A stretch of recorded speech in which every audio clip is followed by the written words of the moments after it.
Now, this book, Alien Goddess, it's a continuation, but also a bit of a sidetrack to your first book, The Other Goddess, in that you're really addressing some of these issues around AI and transhumanism and posthumanism that are really, coming up in a fervor in our culture now. I mean, everywhere I look, there's talk about new AI developments that seem so promising and hopeful. And on the other side, a lot more stories coming out about AI abuses, how AI is leading people into psychosis or suicide or mere depression, giving people really bad advice about their food and diet.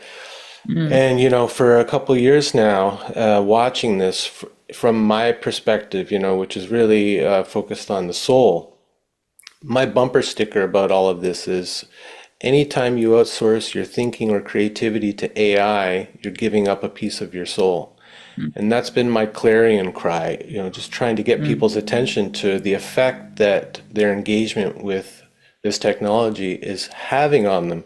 And, on one hand, I'm really sad to see what's happening to people.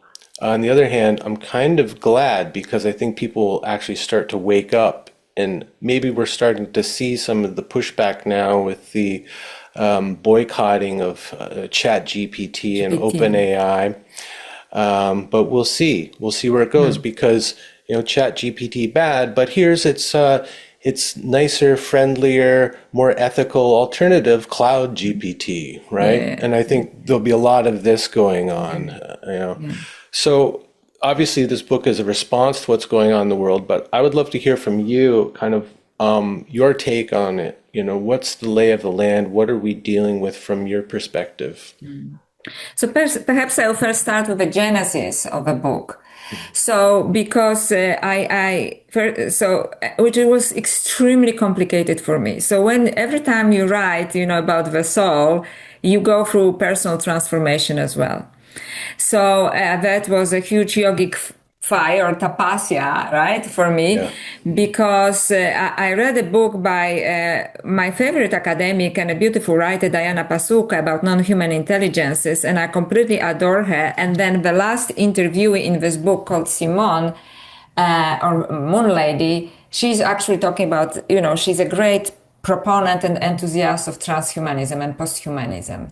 And it tore my soul apart. So I had to go through the whole process, and I'm going through this in part 2 of the book a little bit at the beginning, because I for the first time in my life, I felt that I encountered evil, actually, because I always believed that evil is a form of ignorance. And then I eventually arrived that this is also a form of ignorance. But also I didn't want to call anybody evil, right? I'm not a holy inquisition. I don't know what's right. I just went with my feeling. Suddenly I felt that my soul was crushed. So I had to process it. And as I was processing it, I realized that it is not even AI. It is not the woman, it is the ideologies behind AI. Mm-hmm. Right. Okay, so can I just say so? And then, of course, it affects what AI does. So I'm not for AI, but the ideology. Yeah, I'm sorry. I just want to pause because I'm recognizing that some people listening may not have a clear idea when you say transhumanism and posthumanism, what those ideologies or movements are all about. And just a note that Diane Pasuka is, I believe, a religious scholar from the U.S. who got really into UFO studies and as mystical experiences and that kind of thing, right? Which is a fantastic, her first book, was very transformational for me. Mm-hmm. And her other book was transformational for me because I had to tell her, I have to write a book in response to your book, which it was very difficult for me because I adore her and I knew that it may strain kind of long distance friendship, right? I don't know if it did, but probably. So perhaps I'll first define transhumanism. So as I was reading this book, it was the first time that I was actually academically introduced to transhumanism. And transhumanism basically claims, and I'm oversimplifying everything here, right? that we can transfer human consciousness into a robotic AI body, right? Hmm. And then also there is a kind of transitional stage in which this is a kind of cyborg stage, right? When we gradually surrender to this. So for example, you get a Neuralink or chip in your mind first, and it's good, you'll be told, because and to a degree, for some people, who have neurological diseases or something, it will help them to coordinate better and so on. But also you start to introduce this foreign technology into your consciousness, basically, into your Right. brain Which has first. an input and an output. It has an input and an output, and Yeah, you are not controlling it. that's So right. this is also a matter of control, There's right? no firewall on your Neuralink. Yeah. They need access, they tell you.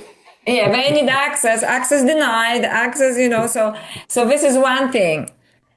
And then another thing, I actually, after I wrote the book, I was invited to be part of this kind of consciousness community, which is in the US. And there was a young woman there who was just at a conference somewhere in Finland. And she's obviously great, not obviously, but she's a great enthusiast of AI. And she says, and you were the fantastic discoveries. And, soon we'll have a second brain, which will be a digital brain, and will think faster, and I was horrified more and more, right? So eventually, I'm not even talking about control here, which is obviously a separate issue because we are focusing here on spiritual aspects of this. The truth is that had to jump into a reflection about what consciousness actually is. Mhm. And that the consciousness, the engineers and the AI proponents talk about is really rational, logical consciousness, which is really what I call kind of a masculine form of mind. And this is not anything against men, because I have a very strong masculine side in my mind as well. Like Hmm. very logical, rational, discernment. It has its purpose, right? So Yeah, it's not about I, gender. It's a yeah. I find that seems to be part of the kind of the Polish consciousness. I meet all these Polish women who are very Brain. strong-minded, brainy, cur you know, Yeah. and strong-willed too, which I really enjoy. A lot of fire there. Maybe, yeah, but fortunately it comes with fire, right? Because fire has, its good purifying purpose.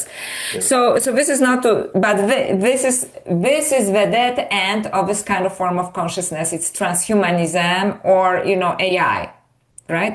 Because they genuinely believe, like the woman in Diana Spasuka's book, that this is actually good for humanity. You can be immortal, they say, because you can download your consciousness into a robotic body, you can choose the body and so on. Right. And Yeah, so just generally, their ideas are based on a conception of consciousness as being an epiphenomenon of the brain, yes, and so is therefore limited, or the evolution or development of human consciousness is slow or at its pinnacle.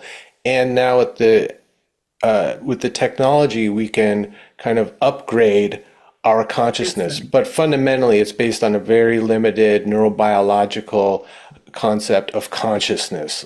And we're talking, I think, from the position of consciousness, like big C consciousness, that we're maybe Absolutely. a So they even receptacle say of. Yeah. that's right. Absolutely. They say you can compute faster, you can Right. calculate faster. So they actually equate in the huge ignorance, can I say, equate human consciousness with computing, basically, because this is Mhm. what they know best, in their engineering minds. And I really have no respect for this now at the moment, Yes, like they're very smart in one small way, but they're getting into something, even if they work by themselves, which I don't think they do, and we can talk about it later if you want, that they actually have no concept of what consciousness actually is, what you say, capital C consciousness.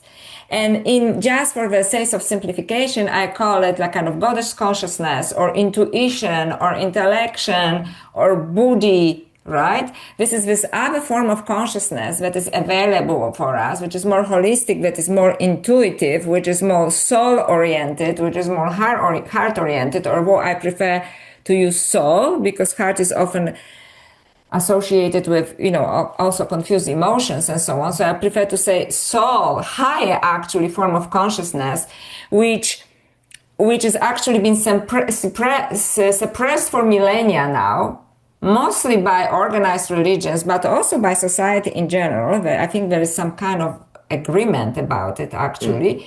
And this form of consciousness, which is actually a potential for true transcendence, is going to die with this transfer of so-called consciousness into a computer body, into a robotic body, right? So it is quite interesting. Even on the humanity plus side, they say you don't even need a body; you can just be a computer program, and then you will be completely free. And I Yeah. think like the scope of that ignorance, was just totally overwhelming for me. That they really have no sense of spiritual self, right? Which is not embodied in faster calculation, which is not embodied in faster thinking, which is actually this other way of knowingness, right? Your intuition, your gut feeling, right? Yeah. Your connection to nature, your connection to spirit, right?